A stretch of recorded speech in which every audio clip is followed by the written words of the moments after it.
Welcome everybody to the real estate experience. Super excited. You all know the next step. Actually, Agostino in the background has the next steps, which is those of you on the YouTube, hit that subscribe button and the notification bell so you could be informed on absolute bombs and golden nuggets drop moving forward. And of course, on this podcast, comment below with any questions that you happen to have. We're here to be of value, where we bring on highly successful entrepreneurs, investors in the industry, and I do experience share as an entrepreneur investor in the industry as well. So do want to thank Agostino for being on. Thanks for joining. Hey man, I'm jazzed to be here. Thanks so much for having me on. I appreciate it. Yeah, so just a little bit about him is he's with Realty Dynamics Equity Partners, where their primary focus is, just like myself, income producing multifamily, cash flow, baby, and have transacted just over $90 million. In addition to that, he's got the podcast, Bulletproof Cashflow. That is definitely, I love that name of that podcast. How did you come up with that? You know, I was at some event and someone said something like, this deal is bulletproof, and I'm like, that's it, that's the name. I had it on my mind, you know, so it's like, yeah, I was thinking about a name, and I just started networking, and I heard it, and it's like, and because I was processing this, it was at the top of mind. As soon as I heard it, that's it. That's what it's going to be. Okay, awesome. So could you give the audience just your 5% or your 10% that's you can go as far back as childhood or wherever you want to take that's ultimately shaped you to where you are today? Sure. Well, you know, I mean, I've been an entrepreneur my entire life. Since I was, 8, 9, 10 years old, I wanted to have my own company. You know, I wanted to do my own thing. And I decided at the time that technology was the way to do it. And I went to great lengths to get into the library to sit there and program the Commodore PET. Most of your listeners don't even know what that is. I don't even know what that is. It's a predecessor to Commodore 64. You probably even know what that is, right? But it's like it was a best-selling computer, home computer of all time. Right. And I'm dating myself, right? But you know, when I was a kid, I wanted to do my own thing in computers, and computers is going to be it. And I learned everything I possibly could. I went all in. I became obsessed about computers, right? And I decided, even at 10 years old, I was writing code at 10 years old, and I'm like, I'm going to have my own computer company one day. That's what I'm going to do. That's my thing, you know? But instead of following the entrepreneurial route, you know, the family is always like, a lot of families anyway, a lot of parents will say, you know, inadvertently, not because they hate their kids, but you go get a job, go do the 40 hours, go that route. And it's kind of like kill the dream of entrepreneurship. It happens. Not all parents do this, right? But that was the case in mine. So I ended up doing that. And I was successful, you know, I ended up becoming a CIO, a chief information officer for a publicly traded company. You know, it had the cars, it had Corvettes and Hummers and houses and all this stuff, right? I also started doing like small multifamily and single family real estate. This is like 16 years ago. But then, like anything else, when you hinge your entire future on that job, right? And someone makes a decision, you know what? I don't need you anymore. You're gone. As is the case at the C level, right? It happens a lot. At the C level, right? And that's what happened to me, you know. And at the time, I'd been able to create a great deal of success for this company. I made them one of the top leaders in the space, at least on the technical side anyway. We had some of the cutting edge technology that had never been developed anywhere or seen anywhere else. I was an outsider from the industry is why, you know, I brought in a whole fresh perspective. But what that really did was, and you have to be careful, all of us have to be careful for what other people tell us, right? They convinced me by just basically cutting me off that I am no good. I suck, and that kicked off what I call the 10 dark years, right? But over that time, I ended up going from job to job to job, scrambling for anyone that will pay me to do tech work. So you think of it, I'm a CIO like a freelancer, or like I was doing anything. I was doing anything, man. You know, it's like, and keep in mind, I mean, here I am, an Inc. 500 CIO, now scrambling just to find a job. Ridiculous. I mean, that's the mindset I was in. I was in the scarcity mindset, right? And I mean, at one point, I was sending out 500 resumes a week. If you had an email address, I bet you and your listeners all have my resume somewhere in there, somewhere. It's all there, right? And but it kicked off those 10 dark years, and like I said, the mindset was broken, man. It was all about scarcity. It was all about self-preservation, and that's it. Gotcha. And there's no way to live a life. There's no way to really build a legacy. And it took a great deal of time and effort to really overcome that. I wish I could say just overnight. I wish I could just tell your listeners it took one book and I read that book and that's it. It was a whole series of different things that I've read and learned. Seneca's one of them. So what were those pivotal? You said Seneca. Was that a movie? That was a book? Or no. So Seneca on the shortness of life. I was actually just talking to an investor just today who investing in one of our deals. Young guy, he's in his 20s still, but he's got some money. He worked his butt off, and he's got some money. He wants to invest. And I told him, I was like, hey, listen, the older you get, the more you realize that every single minute is a gift. You don't realize it when you're 28 years old. You just don't know. But when you're pushing 50 and you start seeing hey, there's still plenty of life left over, but it becomes far more important to realize that every single minute you have is a gift. You're more conscious and aware of it. Oh yeah. Different parts of your body you didn't even know you had start hurting and all kinds of stuff like that. but you know what though? But realistically, man, it's aside from that. So really getting exposed to Seneca on the shortness of life really opened up my eyes to how short life actually is. It's not to be wasted on dumb stuff, So I decided that I was going to get back on my feet, and I had to decide what that next step was going to be, So I had been, even though I went through those rough times, I created a little portfolio of real estate, 16 years ago. It's that small single family, multifamily. And curious, why real estate at that time? Because you just didn't know where to park your money, or someone was like, you should put it. Dude, it was all by accident. I mean, I had a house I moved from Michigan to Virginia. So I was an accidental landlord, right? So I had someone renting this condo and renting it out. So boom, there's money coming in. I'm like, this is pretty cool. There's money coming in. I didn't put two and two together. But then when I was working with this company, we go public, and now I'm sitting on all this cash.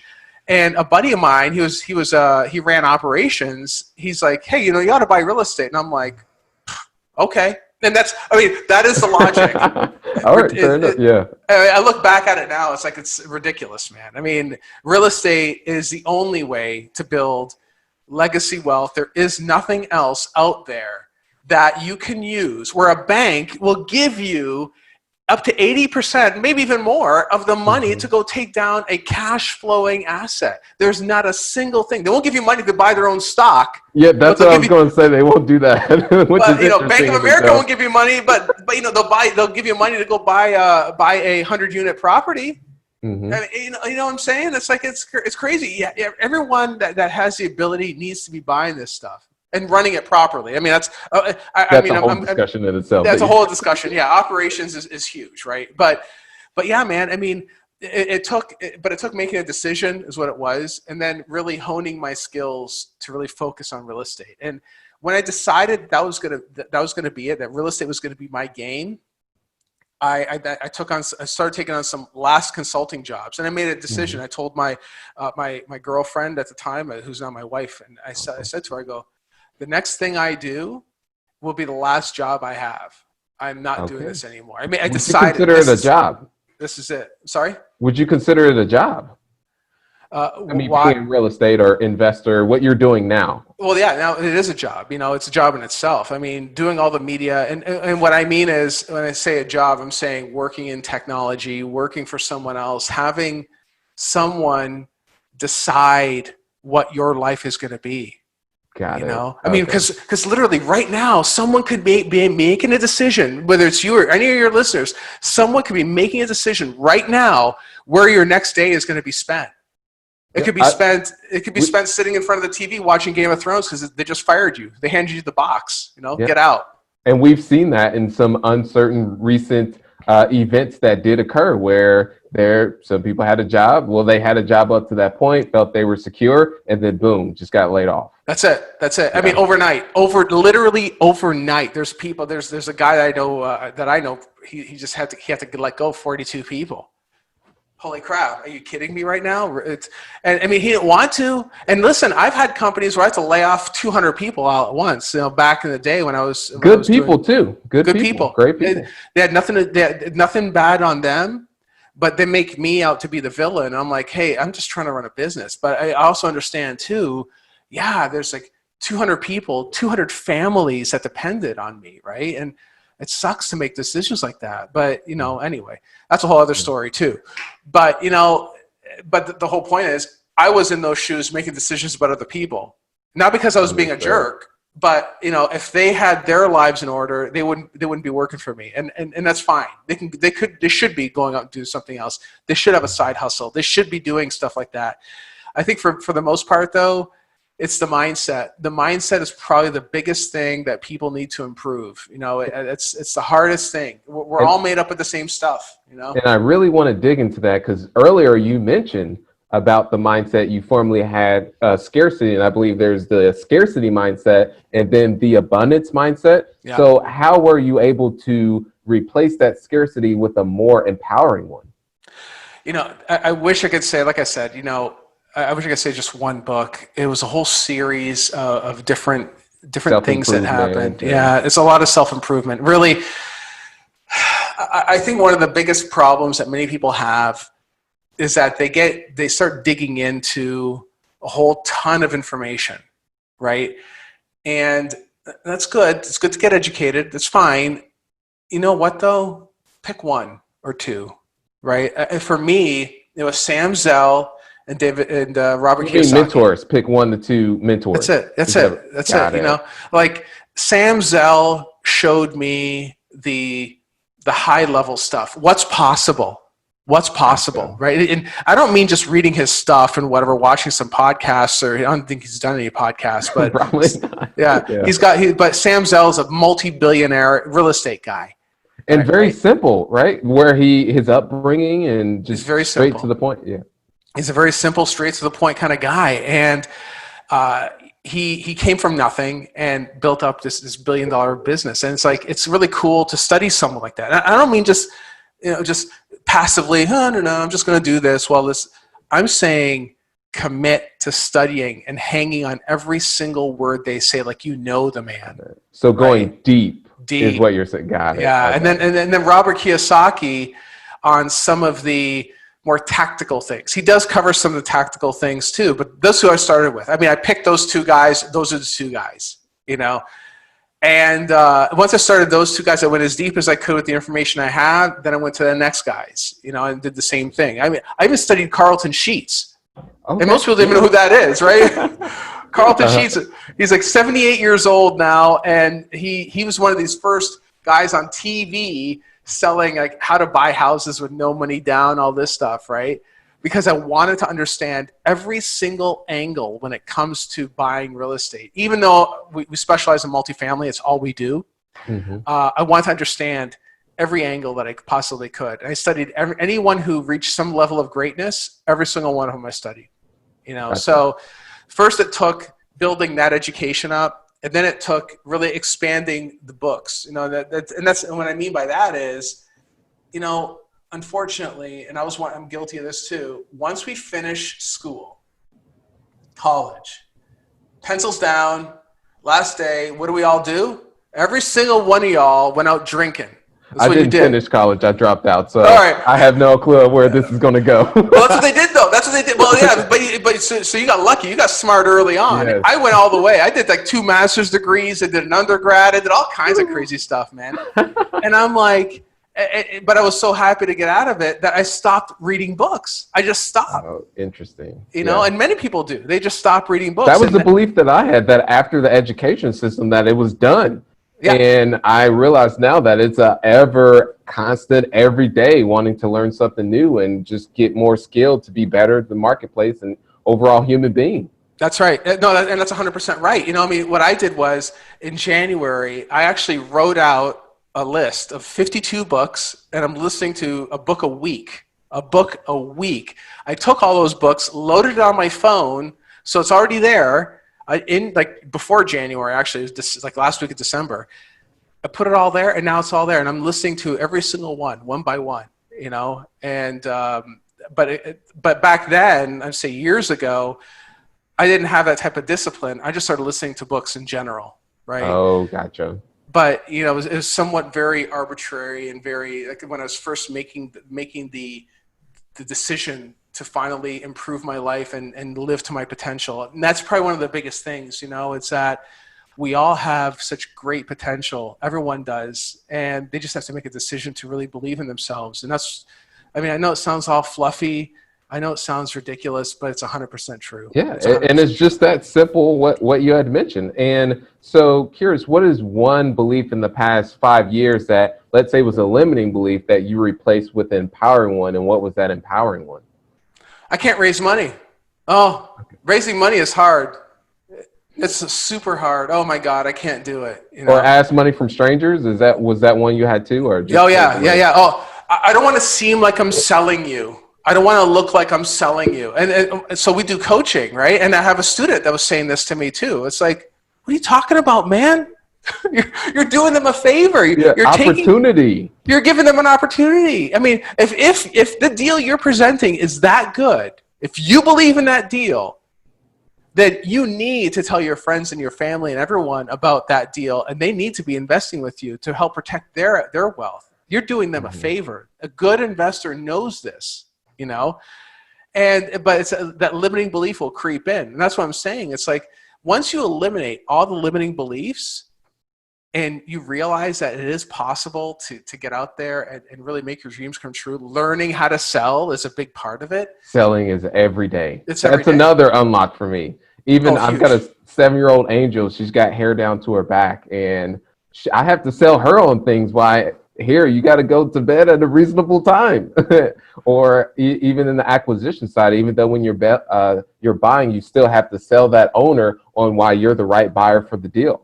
So it's every day. Hey, listen, man, this deal we were talking about before in the green room, I can't really share it right now. Maybe in a few months we'll come back on and I'll tell you all about it. But I mean, this deal had been on the market for many, many years. It's a very big and important deal for the whole city of Cleveland. It's going to be huge, right? Mm-hmm. And I had to sell them. I had to sell them on our ability to close that deal. And that's what it was. We convinced them that we can close it, and we will close it. It's going to close in May. We're going to close it. How did you go about doing that from a more tactical standpoint? You know, part of it is that there's different aspects here. So the social media side is a big part of it, right? So social media, personal branding, is that what you mean? Personal branding, online presence, all of that. Your Facebook, your LinkedIn, all that. Because the first thing someone's going to do when you go and talk to them about anything, about your business, about your deal, about what you do, they're immediately going to go to Google and type in your name. I just got to tell everyone, please take notes on that. That is so absolutely true. So love that. Yes. Well, I covered this too, and I have a free ebook for your listeners if they want it. If they type in freedom, if they text the word freedom to 202, I'm looking at my notes here, 202-410-4202. I'll send them a free ebook on how to raise capital. I talk about all this stuff too, right? Perfect. But yeah, I mean, that's a big part of it. I mean, there's people that will put up pictures of them standing next to some drunk dude at some party, and they put that on Facebook. If you're going to go up to someone and say you want to take down a $50 million deal, and that's what you're posting on Facebook, nobody wants to hear that, man. What's wrong with you? No one wants to deal with that. Or if you have a private account or Instagram account, to each his own on that. Well, but you know what though, but those limiting beliefs I was telling you about, they manifest themselves subconsciously by doing stuff like that, right? That's the thing. I can't raise money. Why? Well, I just can't. So I'm just going to go ahead and post whatever. Well, that's the reason why you can't. You didn't make a decision to clean up your stuff, clean up your public profile, your personal brand, and really tell the whole world, this is what you do. This is what you're about. It's so important. It's super important. So you had the personal brand, and then also did you provide a proof of funds or say that I'm going to put down XYZ going hard day one? Yeah, so we did all that. We didn't have to go hard on day one. but we did have to put down a substantial amount of money for earnest money, right? That's another thing too. So we've done work with other lenders, and we'd ask our other lender, hey, look, can you write a reference letter? And this deal was significantly smaller than the deals that we've done just over 2019 alone. I mean, we took down, my partners and I have taken down like $100 million of deals combined, right? So this deal was not $100 million. That's in 1 year, by the way, right? It's in 1 year, right? So it's like, all I did was send them the letter and say, hey, look, here's what we did. So when we explained to the sellers directly in the same room, here's what we're about. Here's what we're. So you're in person, not over the phone. Okay, perfect. A deal like this, a deal this big, you're in person, right? But if you're dealing through an attorney, you need to get a good attorney that can sell. That is totally underestimated. They'll often go with their, my cousin Vinny or my, my whoever, cousin Vinny. right? That's serious, man. They'll go with he's a buddy of mine. Can they sell? If they cannot sell, get a different attorney. Get an attorney that could talk to the other attorney or talk to the other side and tell them about you and why you can do it. Sometimes you don't have access to people like that. Most times you want to have access like that, or all the time you want to have access like that because it's a sales job, But then aside from that, how you dress, how you act, how do you show up to these events? You're showing up and you look all raggedy and you haven't shaved for 2 weeks. Yeah, flip-flops and oh my God, man, shorts. And I mean, I don't mind getting all raggedy once in a while, go down to the beach or whatever. I get it, but when you're working, you got to dress the part, man. Got to dress the part. Because it's first impression. That's first impression. Yeah. You don't get a second chance to make a first impression. You can't show up with purple hair. You know what I mean? I don't mind purple hair. I'm okay with it. But some people could you have purple hair? I mean, I couldn't have purple hair. Right. I used to. I used to have purple hair. I took it all off. No, but and that's the thing, those two. Is I don't mind all that. I'm a pretty colorful guy. I don't mind all that at all. It's more like put yourself in the shoes of your investors. Your investors may be like colorful people too, and very open and fun and whatever. But when it comes to their money, people got a little bit of a different personality. They prefer conservative, safe. They want to make sure that's in good hands. That's the reason why you have to dress the part, and you have to be that way. Of course, I'm not saying you're hiding your true personality from people, but it's important that you look like you are an investor and be that investor. Be that person too. It's very important. And so on one of your deals, what has been one failure that has later set you up for success on, let's say, another deal in your career? It's not really so much a failure as much as something that I missed. And I only had to miss it one time, and that's it. It wasn't that big of a deal, but it was when we got a deal, we got it under contract, and my attorney didn't catch this, and I didn't catch it either. I had said, or maybe he had said it. I didn't say it. He had said it. We need to include a clause that says that due diligence starts when we receive all the materials. Oh, gotcha. You mean the financials and all of it, everything that's needed. Yeah. Got it. So in our PSA, we actually have a checkbox list of if you guys have all this information, great, please send it over. It includes everything from utility bills and financials and tax returns and delinquencies, all that stuff, right? So the lender was like slow rolling. I mean, it was taking forever to get it done, and I didn't realize that due diligence had actually started. Yeah, gotcha. Right. So, so for all your listeners, make sure you put that in your PSA and talk to your attorney about it. That due diligence does not start until all materials received, and there's a discussion that the other side will actually call your attorney and say, "Hey, confirm. So we're good, right?" Yeah, got it. The attorney says, "Yeah, we're good." Boom, time is now ticking, right? Again, it wasn't a big deal because we were already doing everything we needed to do anyway. Like, I don't believe anything that the sellers say. I always bring in my own people. I bring in my own inspectors and bring in my own underwriters and all that stuff too, right? So I wasn't that worried about it, but I just kicked myself for missing it, Got it. And that was a great point that you mentioned, is to not, I wouldn't say not trust the sellers, but but trust, but still verify. And you had Always. mentioned about still bringing your own people. So Always. I would say on my very, very first deal, this was years ago, single family, that I trusted the wholesalers' numbers that they brought in terms of the rehab. And I went through, so that was just a lesson learned. Now, of course, I have contractors and a whole team that goes through deals, but that's just something for everyone out there. Always trust, but still verify and do your own due diligence. 100%. And that's the thing though, too. It's like, I think that on the internet, especially in these Facebook groups, a great deal, everyone's talking about, oh, let's jump in the Ferrari, get the Lamborghini, and look at them throwing up money in the air. Look at those, doing all the stacks and like this over here, and all that, right? It's like, you know what? The most unsexiest part of this whole business is due diligence. It's boring. It really is. It's tedious. You got to dig through all this mountain of information and try to find that needle in a haystack to try to kill the deal, because that's your job. Yes. I love that you bring that up. Looking for reasons why not to buy the deal versus why to buy the deal. Love that. Yeah, and that's the thing though too. Most people go in saying, "I got to do this deal. I have to do this deal. I got a deal. I got to do it." No. It got to be very, very pragmatic. That's how people get killed on deals. They get into deals because they feel like they have to, and they get slaughtered on it. And experienced people do this, amateurs do this, everyone does it. But you got to be careful with that. That's one thing that I learned from Seneca: stoicism. Very, very, very important. Be stoic about your deals. Always be stoic. But anyway, that is the most unsexiest part of the business. Is that it's always great to land some big juicy deal. It's always awesome to demonstrate to your friends and family how successful you are at this business. Mm-hmm. Due diligence, terrible. And do you have a third-party property management team help you with the due diligence on like inspecting the units, or do you have your own team that you've built that does that for you? So what I do is I do both.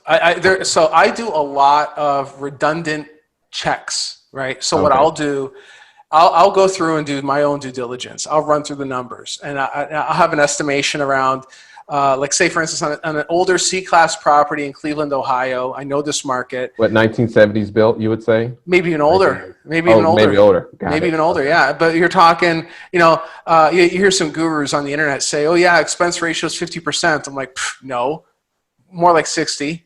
Yeah, I agree. Yeah, you factor in Capex too. Is that what you're considering in? No, it costs more money to run these older properties in the Midwest because typically you're paying for heat and you're paying for water, right?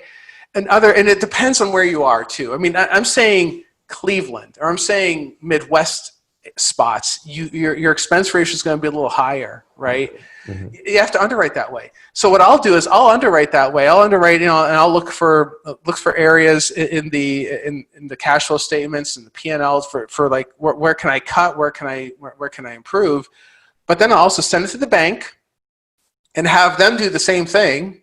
And I'll send it to my property manager and have them do the same thing. So I have two other versions aside from my own to get their input on it. And you mean the bank, meaning your lender, is what my you're lender, saying? my broker. Yeah. So I have them look at it too. So I'm not the only one looking at this thing, and usually I'm doing this with a partner, and they're looking at it, and we look at it separately. So I have a lot of eyes on a deal. Like I want to make sure that when we go in and pitch the deal to the sellers, that we like the deal, right? Everyone likes a deal. And when it comes to actually doing the underwriting and inspecting and all that, I have inspectors, my property management company, they go in, they walk the units too, separately from my guys as well, and then we compare notes. So we do the same thing. It's a lot of redundancy built in, but we want to make sure we don't miss anything. So we spend a great deal of time. So many nuances and moving parts. One thing I want to share with everyone, yes, it's good to learn from your own mistakes, but it's even better to learn from others. That underwriting of this group, they forgot to take into consideration the property tax adjustment. So actually, when they purchased it, it went full up in terms of when it got reevaluated, and they ended up, their cash flow is suffering significantly. So that's one thing that it's just one little nuance, but you have to take that into consideration. Yeah, I mean, and you can always fight those things too. You know, if you talk to your attorney, it's an uphill battle in the way, though. Yeah. Oh no. Oh God. Yeah, it is. No, it is. It is. It is. And I mean, and there's some tricks that vary from state to state as far as like acquiring the LLC. Exactly. Drop and swap is what they call it. Yeah, drop and swap. Yeah, yeah. I mean, that has its own risks as well. Talk to your attorney about that. And of course, you do that on bigger deals. But again, yeah, you're right, man. People don't account for that. Nor do they account for water. And depending on who's listening, and I don't know how it is in Indy, your neck of the woods, but here, typically the landlord covers water and heat, right? Especially in some of these older assets. It's still here, but we can go in and bill back the residents for a portion to recoup some of that. Yeah, we can't do that here. Oh, wow. Okay. Yeah. Well, so we can't do it in Cleveland, but we can do it in Akron. Okay. And that's, again, nuances, right? Yeah. But here in Akron, like, I think it was 50 years ago or 20 years ago. I don't know, a long time ago. Some city, I don't know, some mayor or something, right, decided that they were going to do some sort of huge underground water project that put the whole city owing all this money, and they tacked it onto the water bill. So water in this area, in certain parts of Akron anyway, are super expensive. How did I know that? Again, networking, getting to know the area, getting to know the people in the area, and hearing what are the biggest gripes. That itself is really, really big, because you have to understand what's going on in the municipality, because high water and high taxes, all that stuff varies from area to area, and you'll find that they have all their pluses and minuses, right? Like, aside from that, there's other pluses and minuses when it comes to handling tenants and things like that, which I'm sure you don't want to hear about it. But getting into, like, say, Cleveland is a whole different area, and same thing in your neck of the woods too. You know, so really understanding the nuances of not just the city, but also down to the municipality, that local area, like Broad Ripple, right, is going to be very different, like in your neck of the woods, than say Fishers. You know, two different demographics. And there's some areas that are like a Beach Grove, for instance, or Southport, that's in the city, but it's not incorporated, so it's a city within a city or town. Yeah. So that's just another little nuance that you really have to understand. They've got their own police, they've got their own schooling, but they're still in Indiana. Yeah, it's very weird. So that's why you really have to go to the RIAs. Believe it or not, the RIAs are really good for that, because the local people on the ground, even though they have, like, some of these guys aren't doing, not all of them, they're not necessarily doing, like, 200 units, 400 units, 800 units, not always, but they are very familiar with the laws, and make friends with them. Go talk to them, get to know them, get to know what some of the biggest gripes are. Ask them this question. Hey, what are your two most biggest gripes about Beach Grove? And then shut up and let them talk. And they will sing you a song about all the things. Exactly. And then you incorporate that into your underwriting. If they say something about the water, it's like, okay, I better look into that. Or I'm taxes. not able to bill the residents back. Or not able to, that's huge. Yeah, no bill back provision. Or so we bought a deal right just in West Cleveland, about almost 150 units in West Cleveland, just closed out in December, and they just did a tax assessment, I think a year ago. So I found out that they won't do another tax assessment for another 2 years. I'm like, cool, great. So we get to enjoy the lower taxes for the next 2 years until we get reassessed. Okay. At that point, we're probably going to fight it. Right. Okay, gotcha. So I'm already gearing up for that. Yeah, and there's ways of, and by the way, speaking of that too, when you are gearing up for stuff like that, people need to also take pictures of the asset. Let's say, for instance, you are buying an asset, it's in really rough shape. Take pictures of, like, the roof, how bad it is. Maybe there's some water happening in the basements or whatever, in the lower levels. Take pictures of all the damage, and have your attorney submit it to the taxation, whoever handles taxation for your local office or whatever. Yeah, assessor's office. There, thank you. Because they'll take that into account. If you're buying an asset that has a lot of deferred maintenance, that needs to be accounted for, and you shouldn't pay taxes on that. People don't do that kind of stuff. They just accept it as is. You can fight that kind of stuff even at the onset. By the way, so don't forget that. And so on that same, segueing in a way, how are you finding deals in today's market? Direct owner, brokers, or?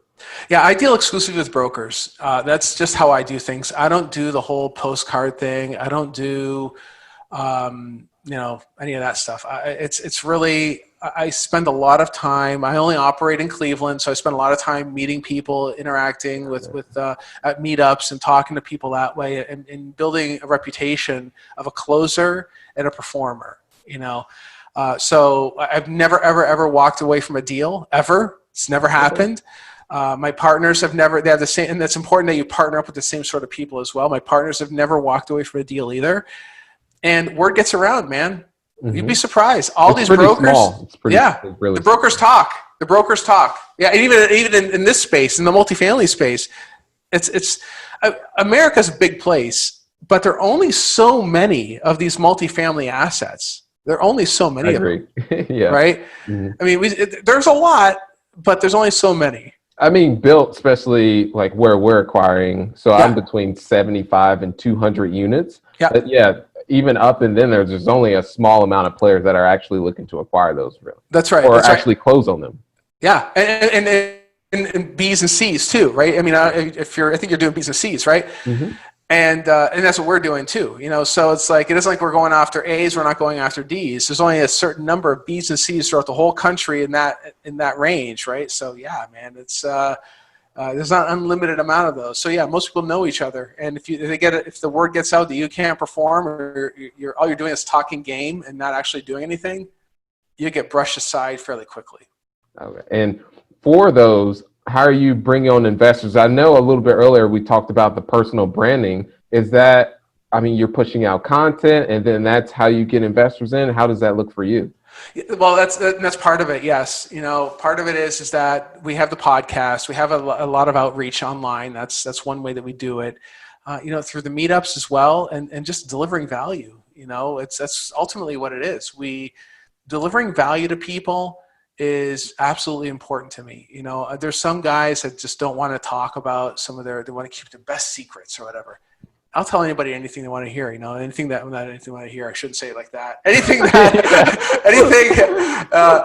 Not one deal just yet. Yeah. Right. But anything that they want to know about, I'll tell them, it's like we dropped some nuggets this time around, it's like, I'm not afraid to share the information, we get people excited about this business, and I think a big part of it is you have to be passionate about what you're doing and share it with everyone, because when people see that you're passionate and you're very open about what you're talking about, they'll believe in you, they'll believe in the project, and they'll want to invest with you. They want to partner with you. They want to support you. They become your fans, and that's ultimately how we do it. I mean, that's all I do. Right? It's all basically through word of mouth and social media outreach. That's it.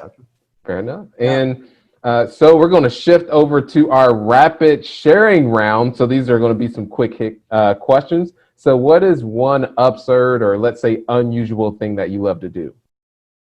Unusual thing. So mine is bird watching, if that helps. Bird watching. Well, it is unusual. Man, unfortunately, I guess one unusual thing is that I listen to a lot of vocal trance and house music really, really loud enough that it upsets my neighbors. So, and they look at me and they wonder who would listen to that kind of stuff. I'm not like a 20-year-old going to raves anymore.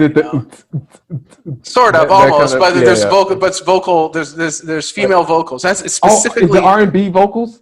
Not R&B. Okay, gotcha. But once in a while, right? But it's usually very, very loud. I never quite got over that from my 20s.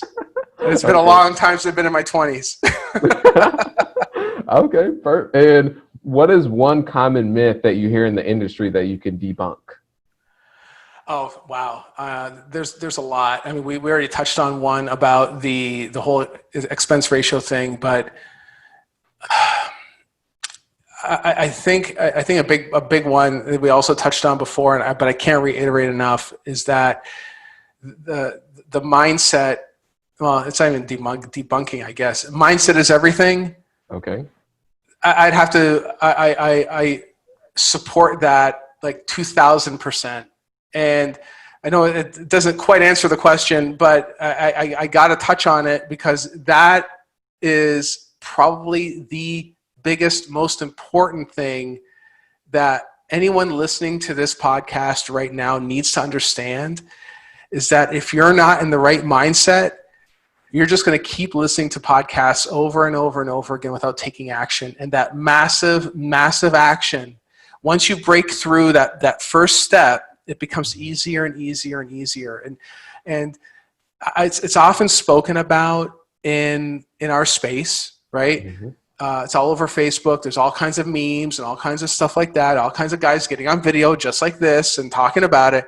I promise you, I've been through some really bad stuff, all right? Mm-hmm. And nothing good happened until I made a decision and took massive amounts of action to really see that vision that was in my mind and make it real. That's what it took. That's what it took. I mean, that's so much debunking, I guess, but it's super important. I get what you're saying. Okay, perfect. And last question is, why do you believe we're all here on Earth? Because we're put here on Earth to live to our full potential.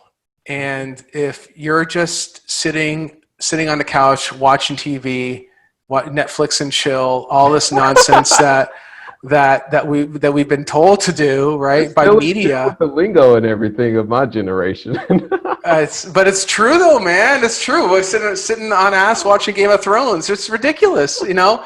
There is so much we can do. There's so much potential, you know, and I think a big part of it is that when you take that potential and you make it real in your mind, and then you work to make it real in life, that's how you maximize your life. We're all put here to maximize our lives and really help build us forward. And for me, for me personally anyway, I'm trying to leave a legacy for my great grandkids. You know, I want my great grandkids to know my name.